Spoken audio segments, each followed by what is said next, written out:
Bismillahirrahmanirrahim. Assalamualaikum warahmatullahi wabarakatuh. Para jamaah fikih nikah, tentu di dalam fikih nikah ini hanya khusus pembahasan yang berhubungan dengan nikah. Maka kali ini saya membawa kitab I'anatul Talibin pada juz ketiga pada halaman 436. Apa nih yang dibahas di dalam kitab ini? Bismillahirrahmanirrahim. Bismillah, alhamdulillah, wassalatu wassalamu ala rasulillah. Wasunnah, disunnahkan. Nah ini bahasanya adalah disunnahkan. Nadhru kullin minaz zawjaini, melihat, misalkan laki-laki melihat perempuan, begitu juga sebaliknya misalkan perempuan melihat laki-laki, begitu ya. Ba'dal azmi, tetapi setelah ada ngazam nih di dalam hatinya ala nikahi, karena bermaksud ingin melakukan nikah. Wa qablal khitbati, dan tentunya ya sebelum khitbah, al-akhri, melihat terhadap orang lain. Berarti yang dimaksud akhir di sini itu adalah selain mahram ya, karena kan kita nggak boleh kan kalau kita nikah dengan satu mahram. Haram itu hukumnya. Kita boleh menikah yang tidak satu mahram. Ghaira auratin, ya tentunya ini itu yang diperbolehkan melihat itu yang kalau misalkan batasan aurat itu nggak boleh ya. Yang boleh diperlihatkan itu adalah yang mana hal itu tidak aurat. Muqarraratin fi syurutis sholati, emangnya mana sih yang dinamakan batasan aurat itu adalah ya ketika di dalam sholat. Kan di dalam sholat itu ada syarat sholatnya. Di dalam syarat sholat itu diantaranya adalah harus menutupi aurat. Dan tentunya menutupi aurat antara laki-laki dan juga perempuan itu beda kan. Nah maka di sini dikatakan fayanzuru minal hurrati, kalau misalkan nih laki-laki yang ingin melihat perempuan, perempuannya perempuan hurrah. Apa hurrah? Hurrah itu adalah wanita merdeka seperti kita ya, merdeka. Maka batasan yang boleh dilihat adalah wajhaha, itu adalah wajahnya. Jadi wajahnya itu tidak aurat, diperbolehkan laki-laki dikarenakan bermaksud ingin menikah melihat mukanya. Kenapa diperbolehkan? Ya karena liya'rafa jamalaha, ya karena kan kita ingin tahu ya gimana itu mukanya teh ya kan, wajar ya wajar dong kan, kita pengen tahu gitu apakah cocok enggak gitu ya wajah laki-laki tersebut ataupun wajah perempuan tersebut dengan kita gitu kan, kita kan pengen lihat tahu cocok enggaknya wajah calon pasangan yang kita sedang cari seperti itu.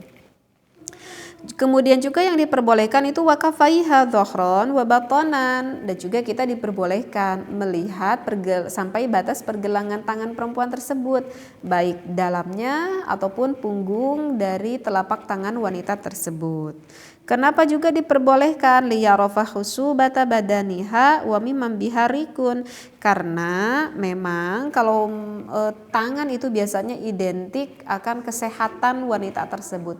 Biasanya itu bisa terlihat dari tangannya kalau apakah perempuan ini sehat atau enggaknya.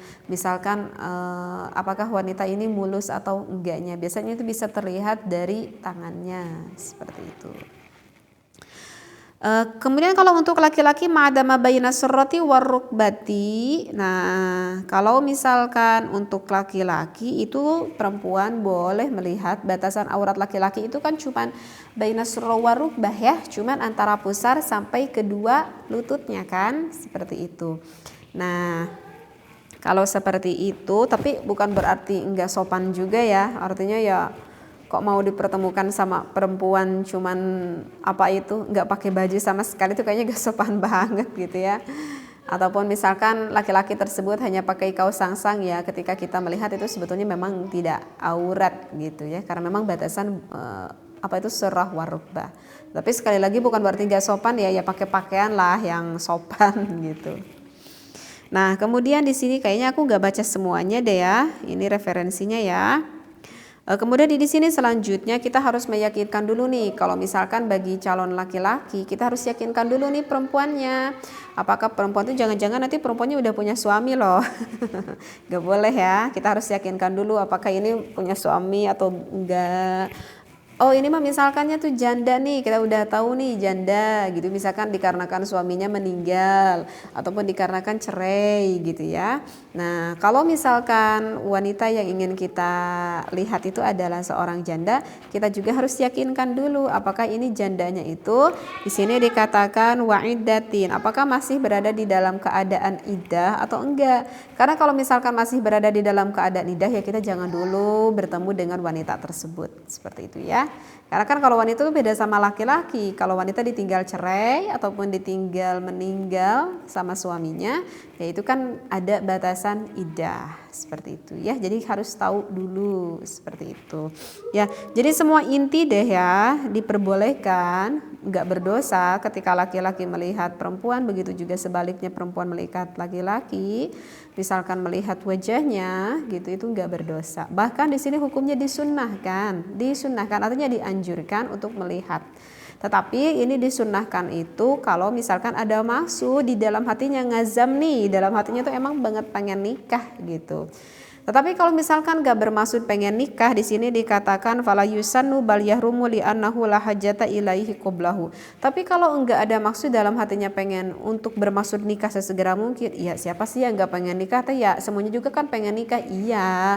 Tetapi kamu pengen nikahnya kapan ya? Nikahnya mah kapan-kapan aja gitu. Sekarang aku masih sekolah, sekarang aku belum punya kerja, nikahnya mah ya nggak tahu kapan. Ya itu mah beda lagi kan. Berarti enggak bermaksud nikah sesegera mungkin kan? Ya mungkin kamu mah bertujuannya karena pacaran kan, itu kalau pacaran itu beda lagi, itu ya jelas haram lah kalau seperti itu. Nah tapi jadi yang dimaksudkan di sini disunnahkan, ini bahasa ta'aruf di sini adalah untuk yang bermaksud ingin menikah, seperti itu ya. Jadi insya Allah deh ya, mudah-mudahan difahami ya, ada tambahan wawasan yang diterangkan di dalam kitab I'anah ini. Wallahu a'lam wabillahi taufiq wal hidayah. Wassalamualaikum warahmatullahi wabarakatuh.